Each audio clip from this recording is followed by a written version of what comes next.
Axial blast air circuit breaker ना फायदा जाणो। तो axial blast air blast circuit breaker ની અંદરમાં આર્ક પાથને ખૂબ જ ઝડપથી ઠંડુ અને ડીઆયનાઇઝ કરવાની ક્ષમતા છે, જેનાથી ફોલ્ટ કરંટ ઝડપથી વિક્ષેપિત એટલે કે ઓલવાઈ જાય છે અથવા તો આર્ક રહેતો નથી। આ હવાનો ઉપયોગ ઓઇલને બદલે આર્ક ક્વિન્ચિંગ મીડિયમ તરીકે આપણે કરીએ છીએ, તેથી આગ લાગવાનું કે બ્લાસ્ટ થવાનું જોખમ રહેતું નથી।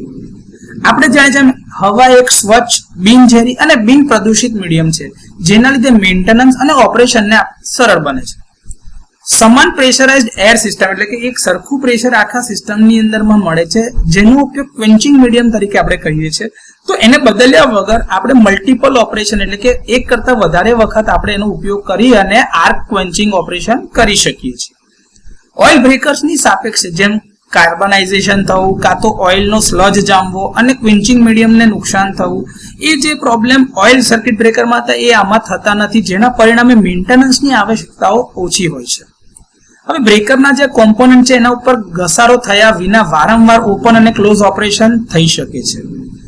ન્યુમેટિક ઓપરેશન ઝડપી મિકેનિકલ મૂવમેન્ટ અને સરળ રિમોટ અથવા તો ઓટોમેટિક કંટ્રોલ માટે ઉપયોગી છે।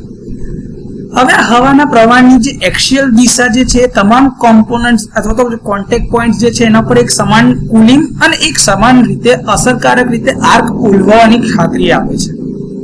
બલ્ક ઓઇલ સર્કિટ બ્રેકર્સની તુલનામાં એક્સિયલ બ્લાસ્ટની જે ડિઝાઇન છે એ રચના કોમ્પેક્ટ અને હળવી છે। તો આ થોડા ઘણા axial blast air blast circuit બ્રેકરના ફાયદાઓ છે।